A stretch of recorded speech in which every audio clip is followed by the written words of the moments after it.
El Señor esté con vosotros. Lectura del Santo Evangelio según San Mateo.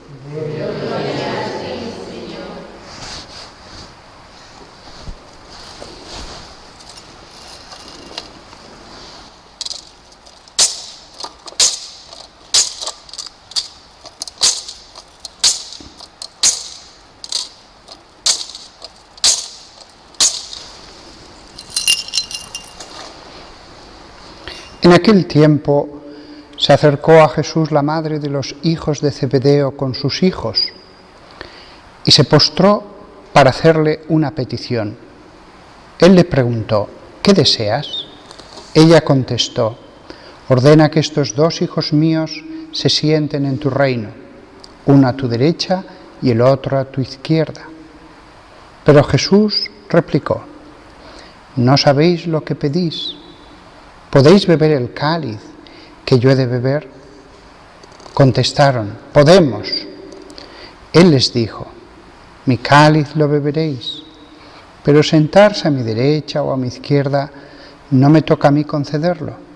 Es para aquellos para quienes lo tiene reservado mi Padre. Los otros 10, al oír aquello, se indignaron contra los dos hermanos, y llamándolos, Jesús les dijo: sabéis que los jefes de los pueblos los tiranizan y que los grandes los oprimen. No será así entre vosotros. El que quiera ser grande entre vosotros, que sea vuestro servidor, y el que quiera ser primero entre vosotros, que sea vuestro esclavo. Igual que el Hijo del Hombre no ha venido a ser servido, sino a servir y dar su vida en rescate por muchos.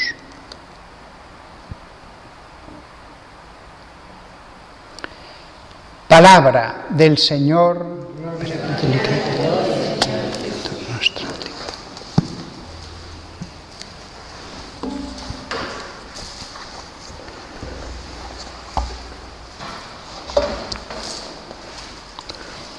Hoy celebramos las primeras vísperas del patrono de España, el apóstol Santiago.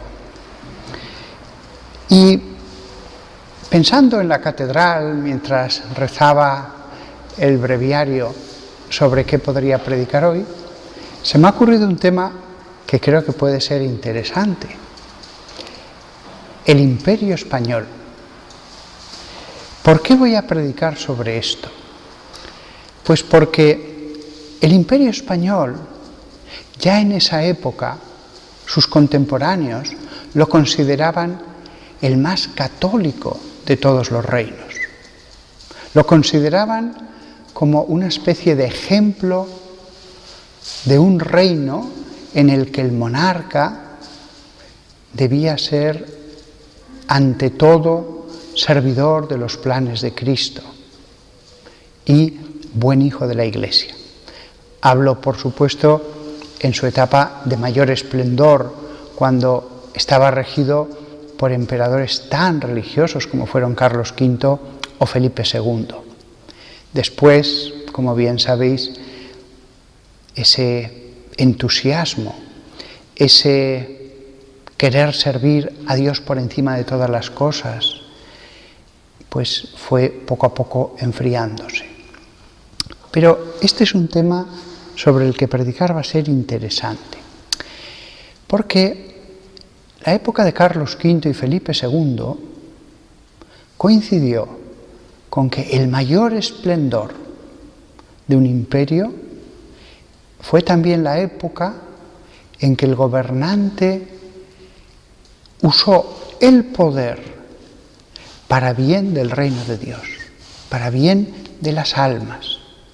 Y esto, que debería ser lo normal, y más en países cristianos, pues bien sabemos que no suele ser así. Antes de decir las cosas que voy a decir, por supuesto, quiero dejar claro que ese imperio fue imperfecto. No me hago solidario de todas las cosas malas que se cometieron durante ese tiempo. Por supuesto que hubo crueldades y hubo cosas malas, inexcusables. Pero si estoy dando este sermón es porque los obispos de este reino en el que estamos ahora, España, los papas, todo el mundo, hasta los herejes, tenían clara conciencia. El imperio de España es el gran imperio católico. Es el gran obstáculo para nuestros planes, pensaban los herejes. Y es que fue un imperio que, ante todo, tenía claro que la expansión de la fe de los misioneros, el culto a Dios, el bien espiritual de sus súbditos era lo primero. Después venía todo lo demás. Repito, después esto se llevó a cabo con imperfecciones, pero se tenía esta idea y buena parte del reinado, sobre todo de estos dos emperadores que he dicho, se conjugó con el ideal, se conjugó y los frutos fueron muy grandes. Más que ver las cosas buenas que tuvo el imperio, y fueron tantas en comparación a otros, también nos podemos preguntar lo que hubiera sido si en vez de haber dos emperadores tan religiosos, tan adoradores de Dios, ¿qué hubiera pasado si eso se hubiera extendido en el tiempo? Si el imperio español se hubiera consolidado como el reino donde el Evangelio es la suprema ley. ¿Qué hubiera pasado si ese imperio hubiera llegado hasta nuestros días, o por lo menos hubiera durado más siglos, y hubiera sido como un faro para todos los demás estados y los reinos previos, como un faro de lo que debe ser una sociedad cristiana? Qué bonito es pensar si hubiera habido un imperio cuyo cetro benéfico hubiera influido sobre todas las demás sociedades, porque todos hubieran podido mirarse a una especie de reino ideal. Más que lo que de hecho fue, es la idea de lo que deberían haber sido los reinos, lo que es el verdadero objeto de este sermón. Fijaos que cuando uno de estos reyes accedía al trono, pues, bueno, y se ha dicho de paso, en España, a diferencia de otros reinos, no era automáticamente rey el primogénito. Se mantenía una antiquísima costumbre que ya venía de los visigodos, de que aquí en este reino no era alguien rey hasta que lo proclamaran las cortes. Y muchísimas veces a lo largo de toda la historia, desde la Edad Media, no fue el primogénito el que reinó, porque se veía que no tenía las condiciones para ser la persona adecuada para regir un reino. Pues bien, una vez que alguien era proclamado rey, había un rito, el rito de coronación, en el que se pedía a Dios para que el Espíritu Santo le ayudara, para que la ayuda divina descansara sobre él, con el don de consejo, con la prudencia. Y se le ungía para decir, no, el poder no puede ser como ha pasado tantas veces en siglos pasados, que había luchas, guerras civiles, etc. No, que mande a alguien, mejor o peor, pero que mande a alguien y que no nos matemos por ver quién va a mandar, que tenga sus consejeros, que tenga sus límites, pero que mande a alguien en paz. Y por lo tanto, para consolidar el poder, vamos a ungirlo, vamos a hacer de él una persona investida de un oficio sacro. Ese era el sentido del ritual de coronación, que existía solo para los reyes, dado que existía una máxima autoridad, que esa máxima autoridad recibiera sacramentales en un rito muy elaborado para que Dios le ayudara, lo cual no le concedía de ningún modo autorización para hacer lo que quisiera, al revés. Se le recordaba una y otra vez que su poder no era omnímodo, debía estar sometido a la ley de Dios. Ya desde ese mismo comienzo las cosas estaban claras. Lo primero que has de buscar es a Dios, respetar su ley. Por supuesto que todos nosotros, habitantes del siglo XXI, tenemos claro las ventajas de la democracia. La democracia tiene más ventajas que acumular el poder en una sola persona. Pero dejando claro eso, en esa época, en el siglo XVI, no había defensores de la democracia, ni en el Reino de España, ni en el de Francia, ni en el de Inglaterra. Entonces, ellos estaban acostumbrados a esto que he dicho, que el poder sea estable, y lo otro requeriría una evolución.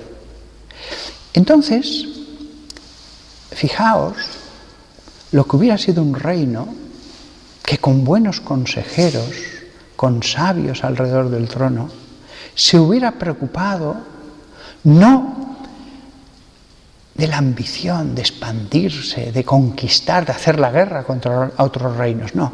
Imaginaos lo que hubiera sido un reino en que el rey, con sus más escogidos alrededor de él, se hubiera preocupado de los pobres, se hubiera preocupado del bienestar de sus ciudadanos, no de la gloria, no de sacrificar a sus súbditos por la gloria. No estoy diciendo que eso fuera así de modo perfecto, ni siquiera en la época de los dos que se consideran los más altos exponentes del Imperio Español. Vuelvo a repetir, el sermón es más acerca de lo que hubiera sido un imperio perfecto. Y reconociendo que quizás ese imperio español, con todas sus imperfecciones, fue de los más perfectos de los imperios que ha tenido la tierra.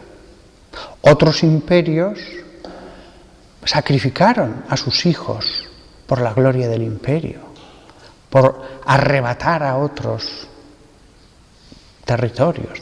Sin embargo, el Imperio Español, una de sus características en su mejor época, era que el rey consultaba a los mejores moralistas. ¿Es lícito hacer esto? Y se sometía a lo que decían los moralistas. Hay infinidad de consultas que se hicieron en esa época y de cómo el rey se sometió. Lo cual no significa que todo se hizo bien. Hubo cosas en la conquista y posteriores que, lo vuelvo a repetir, son la demostración de que incluso un rey católico que se confesaba, que obedecía a la Santa Madre Iglesia, era limitado. Lo fueron David y Salomón. Lo fueron David y Salomón. A pesar de los errores de esos dos seres humanos, ellos tenían clara una cosa, y es que los tronos se consolidaban por la bendición de Dios. Otros les dejaban que se preocuparan mucho de los elementos humanos, pero esos dos reyes, sobre todo esos dos, lo tenían muy claro. No. Es la bendición de Dios la que va a consolidar mi trono. Y efectivamente, cuando el rey es una persona temerosa de Dios, que debe amar al prójimo como a sí mismo, entonces la virtud se extiende desde la misma cabeza. Todos hemos visto a lo largo de la historia cómo el vicio, a veces la iniquidad, ya no el simple pecado, la iniquidad, se extiende y se ramifica desde la misma cabeza. En el caso del apogeo de ese imperio tan católico, la virtud se extendía desde la cabeza. Podría hablaros de los pecados y defectos que tuvieron esos dos monarcas, pero el balance global es muy positivo, muy positivo. La virtud gobernando, la virtud sirviendo de ejemplo a la misma corte, a los mismos nobles. Si eso se hubiera consolidado y se hubiera mantenido, pues probablemente Dios hubiera bendecido más ese trono y hubiera pervivido más. En el momento en que dejó de cumplir con la ley de Dios, con la virtud, etc., pues se fue apartando la bendición de Dios y poco a poco acabó siendo como cualquier otro reino y sufrió los resquebrajamientos y finalmente el derrumbamiento de cualquier cosa que es meramente humana, con sus defectos.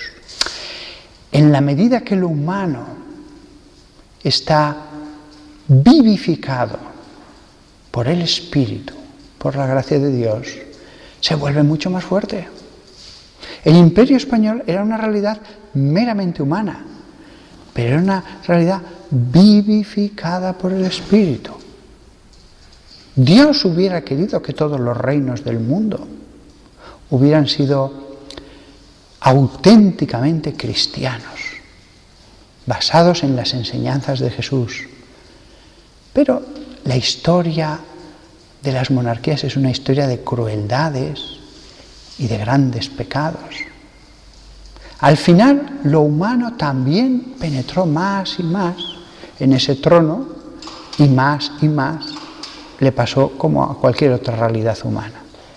Pero fijaos una cosa,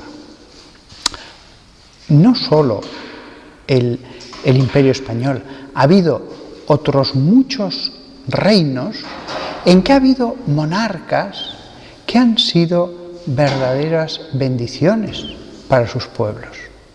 Ha habido monarcas canonizados en distintos reinos. Y cuando esos pueblos han tenido la inmensa suerte de tener a ese guía de pueblos, que él mismo era guiado por Dios, eso ha sido una época de bendición. Eso sucedió, y nos lo dice muy claramente la Biblia, en el reino de Judá, y cada vez que había un buen rey, la bendición caía, pero ha sucedido también con los reinos cristianos. Se nota más en un imperio que era el más grande del mundo en esa época, como el español, se nota menos si ese rey tan bueno era rey de un reino pequeñito. Pero, para acabar, fijaos qué bonito esta contestación cuando llegan los informes acerca de todo el archipiélago que ahora conocemos como Filipinas. Le dicen a Felipe II, Majestad, son muchísimas islas, pero no hay allí cosas que vayan a suponer una riqueza para el reino. Va a suponer un gasto grande de capitales para tomar esas tierras, pero no va a reportar riquezas. Y la contestación de Felipe II es, antes perdería todas las riquezas de mi reino con tal de que la fe se extienda también a esas tierras. Lo cual no significa que después en esa conquista todo fue santo y puro. Eso también es verdad. Pero fijaos cuáles eran los ideales. Por supuesto que de ningún modo los españoles estaban justificados para tomar como prisioneros a seres humanos libres. estuvieran en una isla, estuvieran en una selva de Latinoamérica. Nada justificaba al rey de España a quitar la libertad, a quitar los bienes a otros. El reino español es una suma de cosas buenas y de cosas malas, pero dados todos los prejuicios, dada toda la mentalidad de la época, ciertamente ese imperio se puede poner como un modelo al lado de lo que hicieron muchos otros.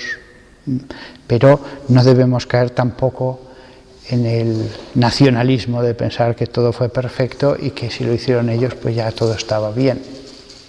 Pero sus frutos fueron muy buenos.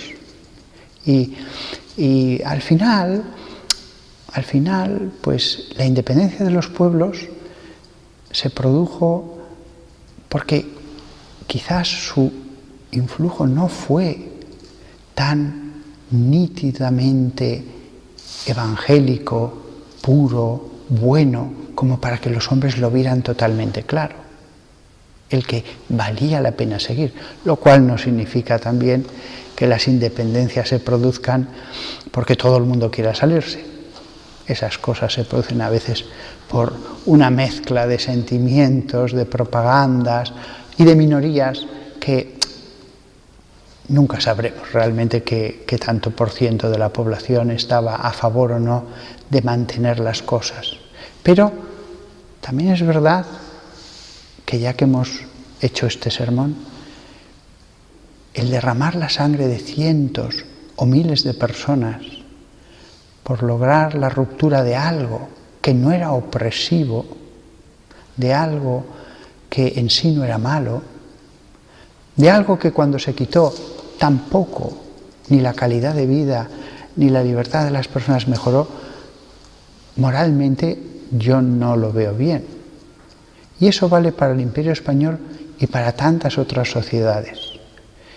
La libertad es un bien de Dios, pero las cuestiones políticas, de fronteras, etc., cuando hay que lograrlo a través del sufrimiento humano, espera, deja tiempo.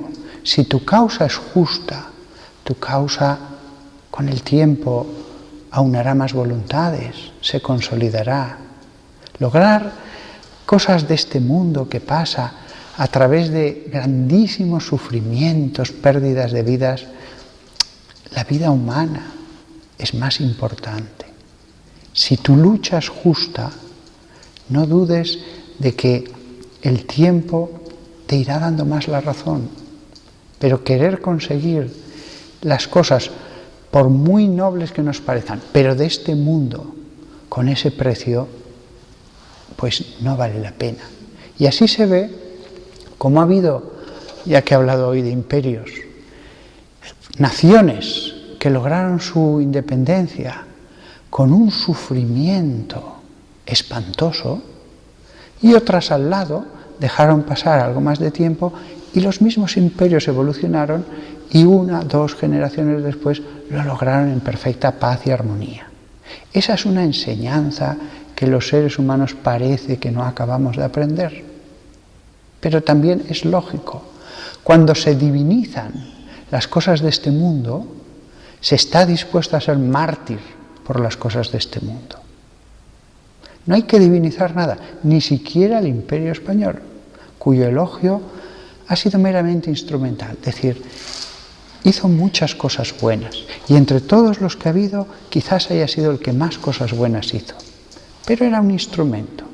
La Iglesia sí que está fundada por Jesucristo, tiene unos medios que son santos y no pasará.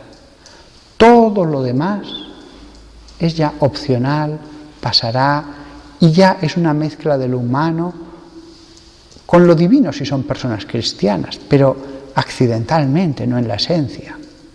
Será más divino en la medida en que los cristianos sobrenaturalicen lo humano. Es decir, no es lo mismo un rey que se preocupa solo de su egoísmo y de la gloria de su nación a toda costa, que un rey que es un padre para sus súbditos, que es alguien que busca el bien de sus súbditos y que él mismo es el primero que entiende que no debe adorar la idea de su estado o de su imperio. Todo lo que he dicho al mismo tiempo lo recuerdo. Ensalzo ese imperio porque en esa época todo el mundo daba por supuesto que la forma de gobierno tenía que ser una monarquía.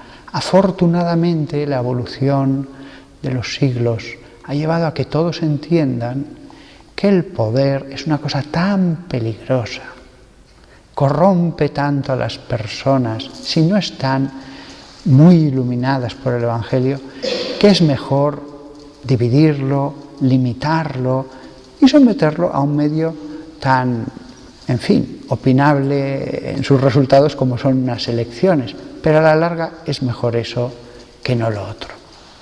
Nada más. Lo que he hecho hoy con este imperio se podría hacer con toda la historia humana. Cabe una historia teológica de toda la historia humana. Lo que hacen los autores de la Biblia con el reino de Judá e Israel se podría hacer con el Imperio Romano, con los reinos medievales, etc. Hoy le ha tocado a esto y en cualquier caso que todos nosotros recemos por los que nos gobiernan porque pueden hacer mucho mal o mucho bien.